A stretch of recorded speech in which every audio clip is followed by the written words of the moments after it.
Hello and welcome to part 3 of our Crusader Kings tutorial series. So, what are we looking at in this episode? We are looking at how to set up your base court. What do I mean by this?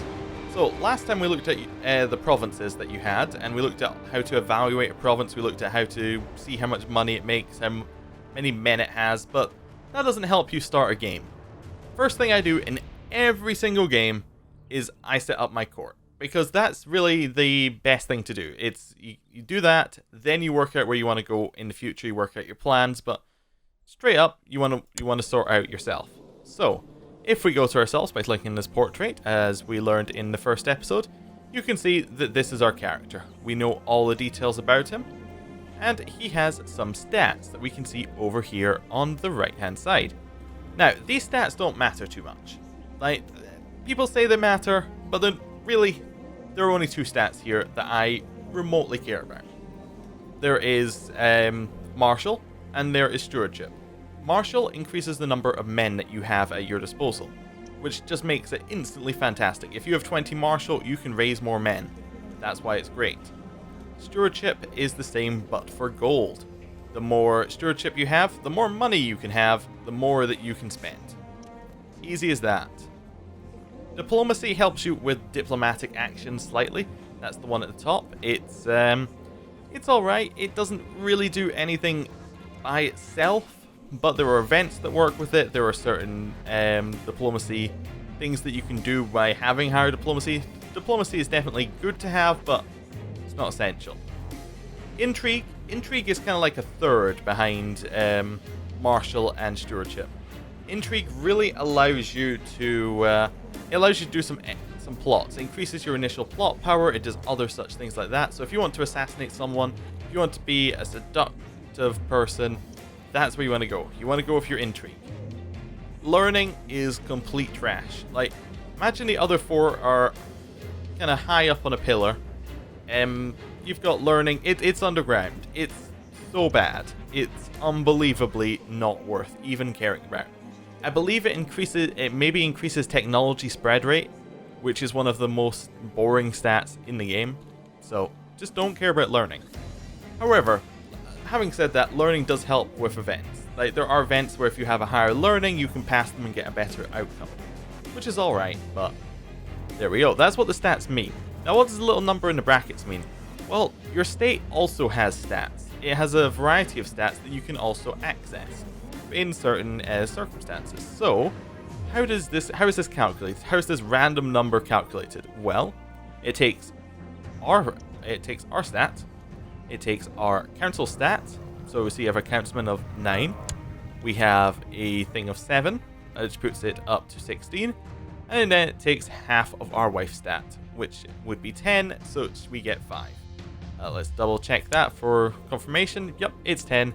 So we get 5, so our overall state diplomacy is 21. Same with all the others. Fairly simple. It's basically just, these are things that you can use to pass events. Now, we also have a whole bunch of traits, and the traits basically affect opinion, combat, and they also affect your stats. So if we check here, we have Dutiful Cleric. It lowers our intrigue, increases our learning. Brave gives us Marshal. It gives us personal combat skill, which is used for duels. It gives us morale defense, which basically this is a thing we use in combat for morale damage, which I'll explain in a future episode when we talk about combat and all that sort of stuff. Vassal opinion +5, so all of our vassals, all the people who are underneath us, like us a little bit more. I should point out that all opinions are out of 100. And it's from -100 to 100. So if they have a 0 opinion rating with you, that means that, like, if we check our wife here, our wife has a 10 opinion rating of us. This means that she likes us 10 above neutral.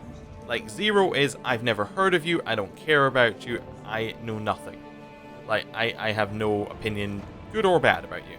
10 is, you know, I kind of like you a little bit, but I could take you or leave you. That's basically where we're at with that. So that's what Brave gives you. It also gives you opposite trait opinion -5.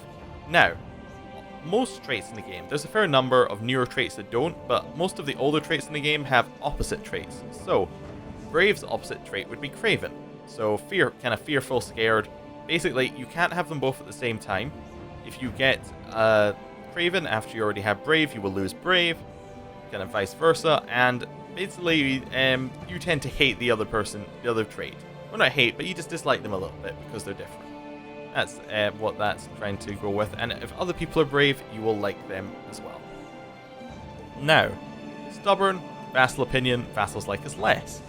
And all of this adds up and it calculates, and we can look at that in a bit. Zealous gives us piety, which is a resource, and it does a bunch of opinion changing. And then lustful gives you fertility.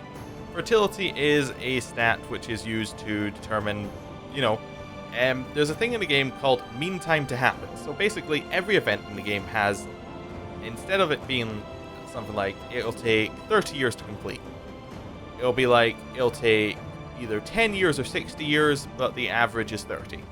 That's not the average of 10 and 60. Anyway, doesn't matter. You get the idea. So basically, every one of these little percentages lowers the average slightly, or depending on what it is, it lowers the average quite a lot.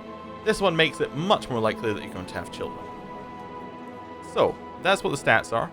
The bit on the right here you may have seen before. This is basically the same as what's up here. This is all these stats. Apart from it also includes vassal limit, although this may also include vassal limit. Although this includes vassal limit because we're not a high enough rank. But it's not so useful for us. But say we were to look at our wife, she also has all these stats. Our sons have all these stats. The King of England has all these stats, and we can just look at them freely, and it gives us a brief view of their realm without having to go into greater detail. Now, what does this little shield with a couple swords through it mean? This is your combat modifiers. So if you go into combat, this is just a collection of all the modifiers that you need to look at, and is much more useful when we're actually looking at combat situations and vassals. Up here, religion, we are Catholic, and our government type, we are feudal. So this is kind of the default setup. This is the blandest, the base game setup.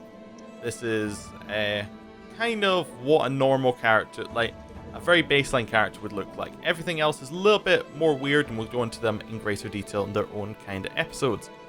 We do have 3 buttons up here that we briefly looked at. We have Dynasty Tree, which is occasionally useful. We can see here that we have a couple of sons, and one of them has a son, so we have a grandson, and that's useful in that way. We also have the family tree, which does the same thing. I don't like this one as much, but some other people do. And we also have the realm tree, which shows you everybody who is underneath us. So we see we have our 2 vassals. If we check here, 2 vassals in the vassals list, and they are basically it tells you how strong they are. Like, this one has 40% of our relative strength, this one has 0. And it tells you how many holdings they hold. Each hold 1 holding, they can't give me this much tax, that sort of thing. So now we've looked at that, let's look at the next situation we'd need to look at. Children.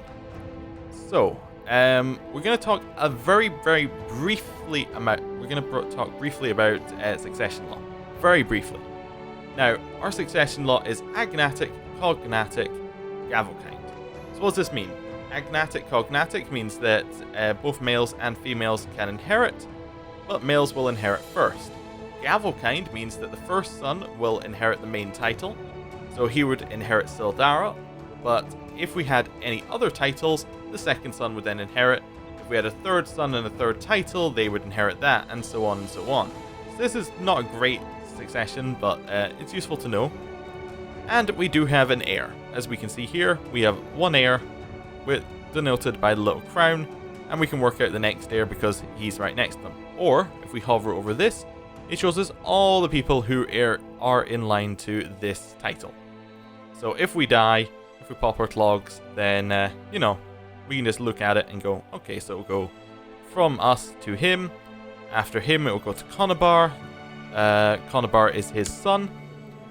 Then if we go back here, it would then go to his brother, and then we can follow that all the way along if we want to. It can be useful if you want somebody in particular to inherit a different realm, you can kind of manipulate it slightly. You can kill off certain links, things like that. Also, some other tabs down here that we should look at. We have relations, which would show us friends, rivals, marriage ties, lovers. There's not anything in it at the start, but it's useful for keeping track of them. Vassals, this is a useful tab. It shows you everybody who is directly underneath you who holds land. Therefore, they have men they can raise up to fight you. This is what they are. We also have a special thing here because this person is a bishop. We'll talk about that later when we talk about different faiths. We have our court, which is everybody who does not have land and everybody that has land who is in our court.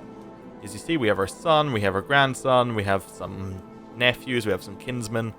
It's not really that important, but it's useful it's a useful place to have them all gathered together if you wanted to say, look at the opinions of people, so we could say like, this person likes us the least. It's a useful tab. We then have pacts. This is if somebody has a non-aggression pact with you, this will be where it shows up. If you have an alliance with someone, this is where it will show up. If someone's your tributary, this will be where it shows up. This is just anybody you have a diplomatic tie to. Rather than family, where you have a blood tie. Relations, you have kind of a personal tie. Pacts, this is diplomatic ties. And then abroad, say if you had our grandson off educating in the Holy Roman Empire, we could see him here because he'd be technically part of our court, but he's currently abroad.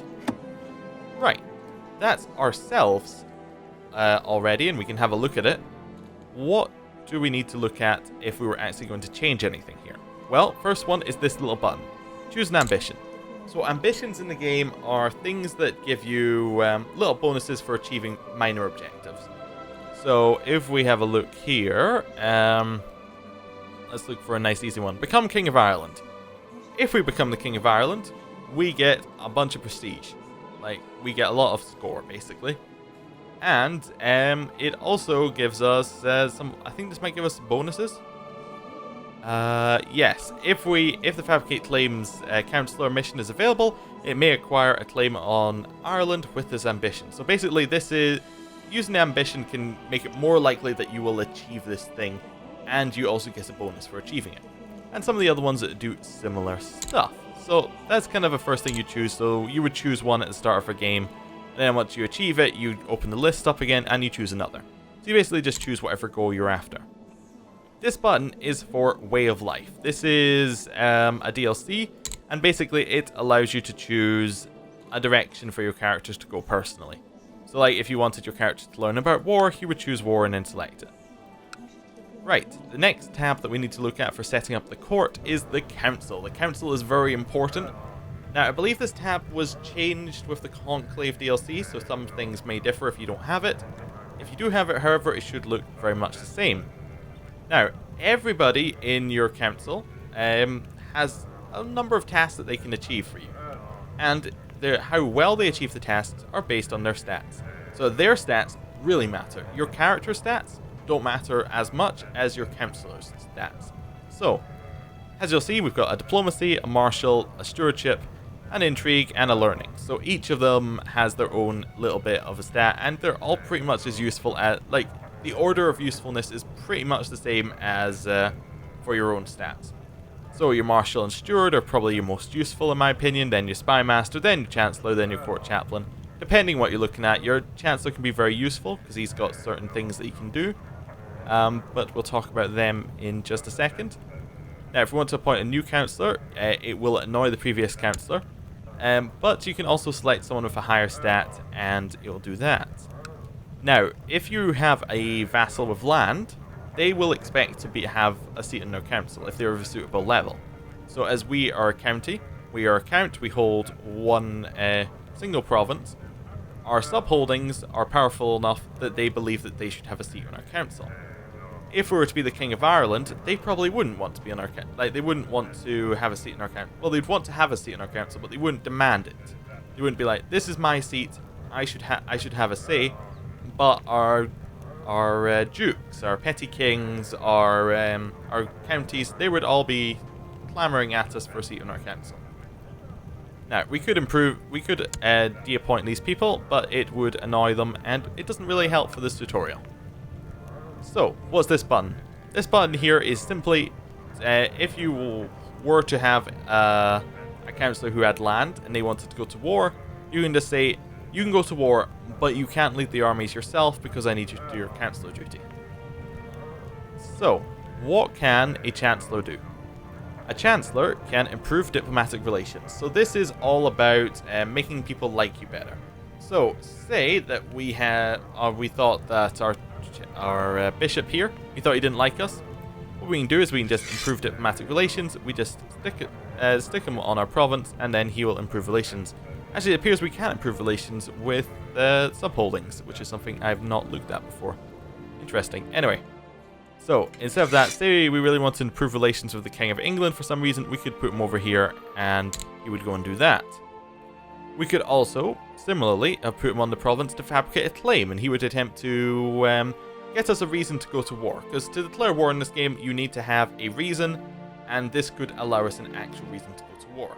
It is very useful for Catholics because they don't have a lot of natural inbuilt mechanics for going to war, except for the Crusades, which you may have guessed by the name of the game. Next one we have is Soul Descent. Soul Descent is a way for you to make someone's vassals not like them as much. And this can have a multitude of uses. This can be used to make revolts more likely, this can be used to lower people's opinions, but it's a little bit inaccurate. Because basically you've got a 10% chance yearly of someone's opinion being lowered. And a 10% chance yearly of your chancellor being discovered, which can usually lead to the death of the chancellor. So it's a bit of a risky thing, and it's not very accurate, it's not very good, but it could be useful in very slim circumstances. We then have our Marshal. Our Marshal can do several things. He can suppress revolts.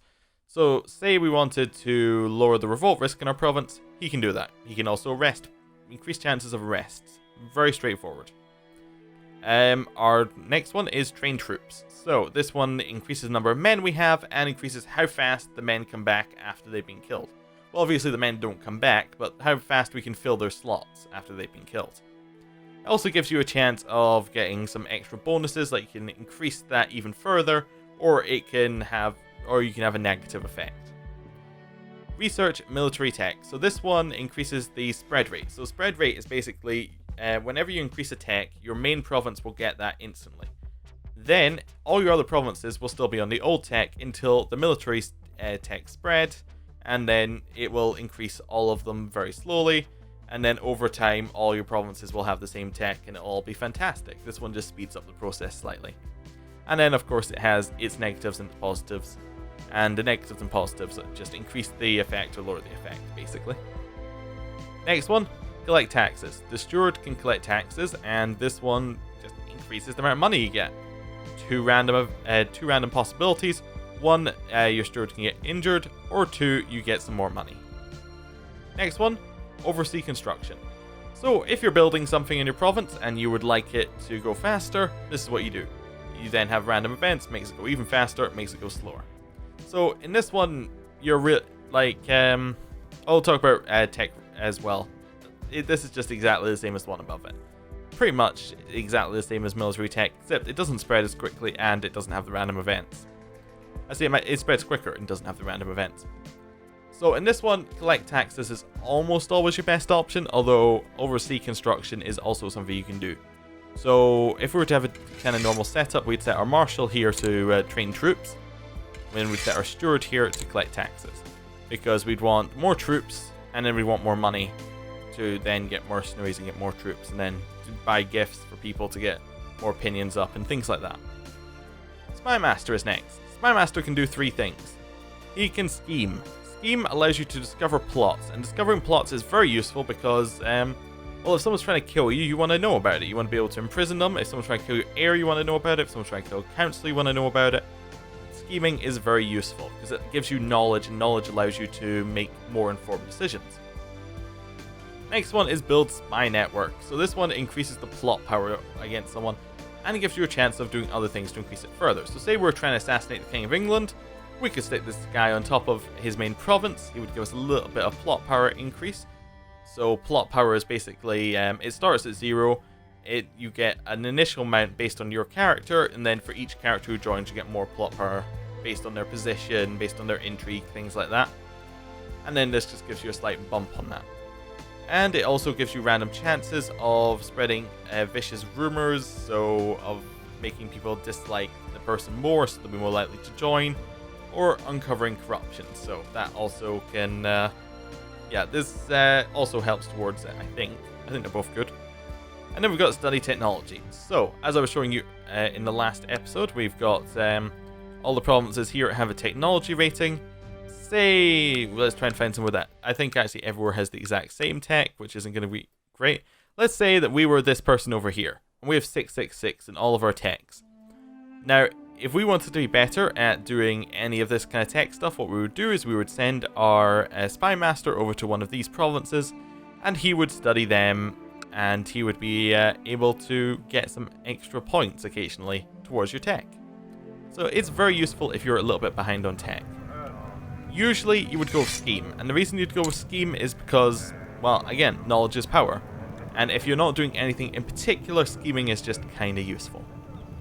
Next one is Court Chaplain. Court Chaplain has 3 uses. He can convert, so if you've just taken over some heathen provinces, he can make people turn to the right religion. Next one is Research Cultural Tech.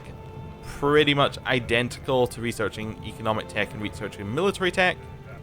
And then we've got Improved Religious Relations. So this is similar to Improved Diplomatic Relations, except that it can only be done with religious people. So say like the Pope, if you were Catholic, you would send him over there and you'd say, hey Pope, like me better, and then you can get some more gold and things later. Now, that's the council setup. Next one, minor titles. So what are minor titles? What does this really do? Well, a lot of the minor titles don't mean anything. A lot of them are just small opinion boosts. If somebody's like about to join a faction against you, you may give them a minor title and it may persuade them otherwise. Commanders are useful because they're who leads your armies in battle, and obviously you want good people leading your armies.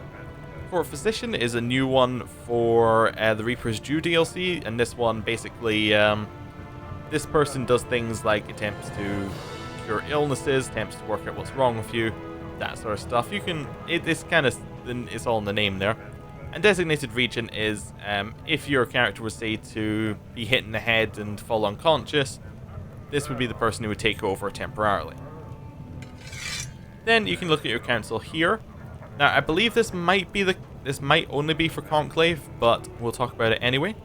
Each of your council members has a different kind of opinion, so if they're really like you, you'll have loyalists. If they're pragmatists, the pragmatists, they're all fairly straightforward. Zealous people will like the religion better. Glory hounds will like going for things that are prestigious. Malcontents will always vote against you. Things like that. This is just a quick way of looking at your council and seeing what their general opinions are if they have to vote on anything, which you'd see in laws. We're not going to talk about laws just now. I think we're pretty much set up. This would be how you would set up your realm. So you'd have something like set your ambition to King of Ireland. You'd set a focus. Let's go war focus. Then you can see our heir is currently unmarried, so we could go and marry them. This is just kind of the quick events. This shows you up here. I think I talked about this in the interface, but I'll mention it again. This shows you what you should be doing. This little bit up here tells you important decisions you can do, like if we need a physician, we could hire one with this event. And it also tells you that we have some minor titles that can be handed out. Anyway, I think that is enough talking about how to set up your game. Thank you for watching. I think in the next episode we may talk about how to go to war, because I think that's very important. And after that, you should be able to just start playing the game, but kind of bumbling your way through, which, to be fair, is one of the best ways to learn about the game, because once you're able to get rolling, you're able to start discovering things yourself. And there's so much of this game that trying to learn it all up front is a little bit difficult. Anyway, thank you for watching. I'll see you then. Goodbye.